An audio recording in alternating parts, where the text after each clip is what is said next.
Assalamualaikum warahmatullahi wabarakatuh. Jumpa dengan kami, Alila Channel. Gembira dan bahagialah.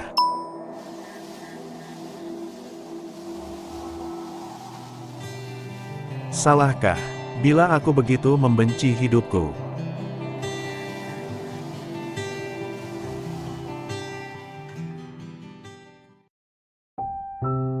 Sobat, jika memang berprasangka buruk kepada Allah, itu termasuk dosa besar dan dilarang dalam Islam.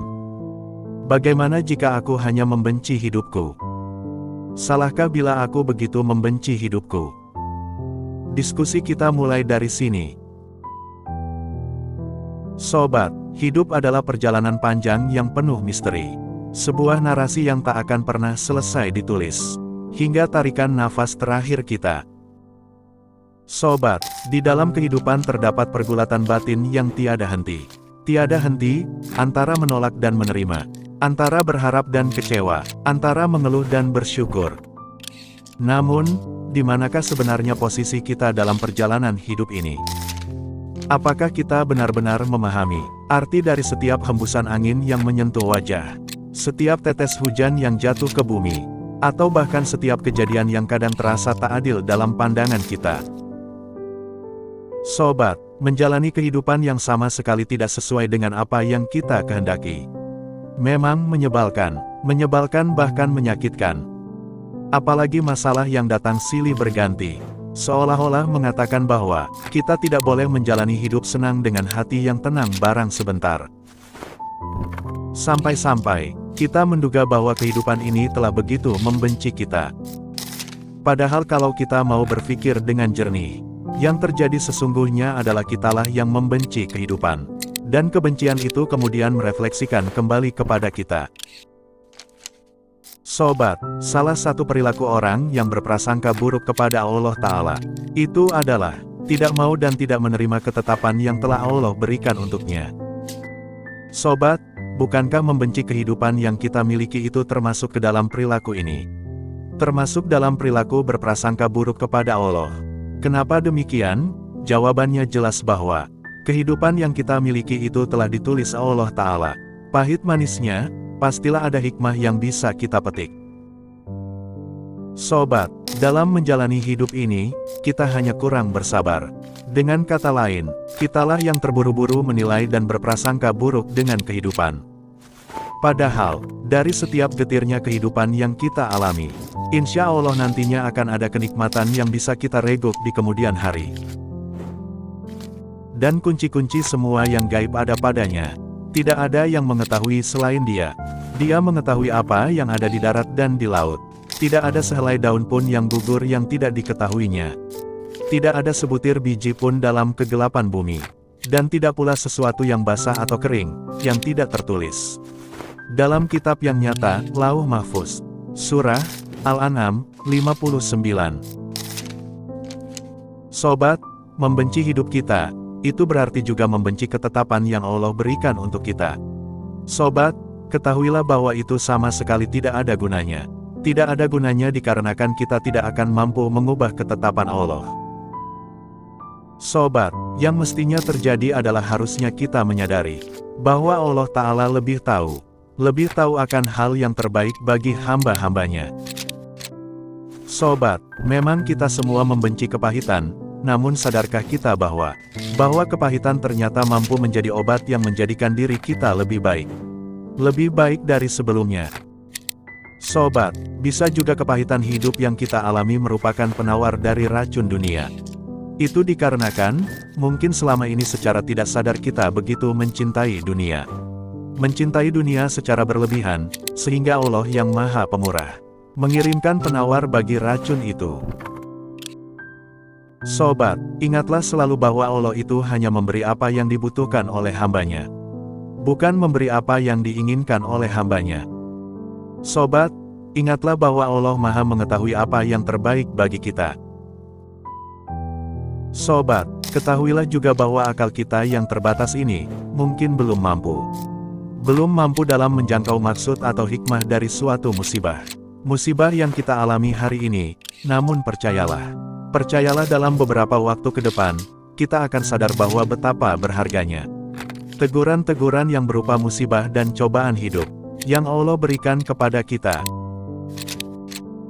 Sobat, sebagai umpama, saat kita sedang sakit, kita membutuhkan obat untuk ikhtiar penyembuhannya.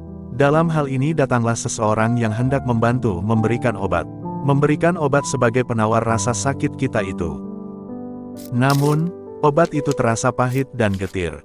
Sobat, dengan begini maka, reaksi kita akan rasa pahit obat itu tentu kita merasa tidak nyaman. Bahkan bisa jadi kita akan menghardik orang yang memberi obat ini. Sobat, sikap seperti ini tentu tidaklah dapat dibenarkan. Dikarenakan sikap ini mengandung arti bahwa kita telah mengingkari kebaikan seseorang. Sobat, bila kita tarik perumpamaan ini kepada sikap kita pada pembahasan awal kita ini, yaitu sikap kita yang begitu membenci hidup kita, dikarenakan banyaknya musibah dan cobaan yang datang bertubi. Padahal semua yang menimpa kita itu insya Allah akan mendatangkan kemaslahatan bagi kita kelak. Sobat, pengingkaran kita dengan sikap membenci kehidupan kita ini, bisa kita samakan dengan sikap kufur nikmat. Sobat, kufur, secara bahasa berarti menutupi atau mengingkari. Kufur nikmat berarti mengingkari nikmat yang telah Allah Subhanahu wa Ta'ala berikan kepada kita. Sobat, kufur nikmat ini bukan saja terjadi pada orang yang tidak mau mengakui. Tidak mau mengakui bahwa nikmat yang ia dapatkan, kecil atau besar, banyak atau sedikit, itu sumbernya dari Allah Ta'ala. Kufur nikmat ini juga bisa terjadi pada orang yang hidupnya menderita atau kekurangan. Ini bisa terjadi dikarenakan orang tersebut terlalu fokus mengeluhkan apa yang tidak ia miliki. Saking fokusnya, hingga ia lupa untuk mensyukuri sekecil apapun nikmat-nikmat yang ia miliki. Sobat, seperti yang kita ketahui bahwa ada banyak sekali nikmat yang Allah berikan kepada kita, dan tak seorang pun di antara kita yang mampu menghitung banyaknya nikmat. Banyaknya nikmat yang telah Allah karuniakan kepada kehidupan kita. Sebagai contoh, nikmat itu bisa berupa harta, keluarga, kesehatan, persahabatan. Dan tentu saja nikmat yang paling utama adalah hidayah iman dalam Islam. Sobat, besar atau kecil kenikmatan yang kita rasakan dalam hidup ini, tetaplah bersumber dari Allah Ta'ala. Allah berfirman, "Dan apa saja nikmat yang ada pada kamu, maka dari Allah lah datangnya." Surah An-Nahl 53. Sobat, dalam hidup ini banyak dari kita yang kurang bersyukur, sehingga kita kurang menyadari. Kurang menyadari bahwa betapa banyak nikmat Allah yang telah diberikan kepada kita. Kurangnya bersyukur ini dikarenakan manusia memiliki sifat nafsu memiliki yang berlebih. Manusia selalu menginginkan apa saja yang dia inginkan dalam jumlah yang banyak. Atau yang lebih kita kenal dengan sifat rakus. Sobat, jelas bahwa yang namanya kufur nikmat ini sangat dilarang oleh Allah. Firman Allah, "Ingatlah kepadaku, aku juga akan ingat kepada kalian. Dan bersyukurlah kepadaku, janganlah kalian kufur." Surah Al-Baqarah 152. Sobat, orang-orang yang kufur nikmat, kelak akan mendapatkan azab yang pedih dari Allah. Dan jika kamu mengingkari nikmatku, maka sesungguhnya azabku teramat pedih. Surah Ibrahim 7. Sobat, supaya kita tidak terjerumus kepada sifat kufur nikmat ini, maka kita akan membahas beberapa penyebab manusia bisa terjebak pada sifat kufur nikmat ini. Sobat, para ulama menyimpulkan ada dua penyebab utama mengapa manusia sering mengingkari nikmat yang Allah berikan. Sebab itu adalah 1. Kebodohan.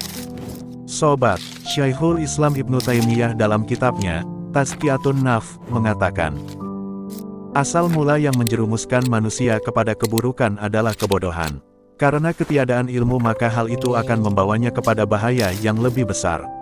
Atau menyangka bahwa sesuatu itu dapat mendatangkan manfaat yang lebih besar. Sobat, Allah Ta'ala berfirman, sesungguhnya bertobat kepada Allah itu hanya bagi mereka yang melakukan kejahatan dikarenakan mereka tidak mengerti.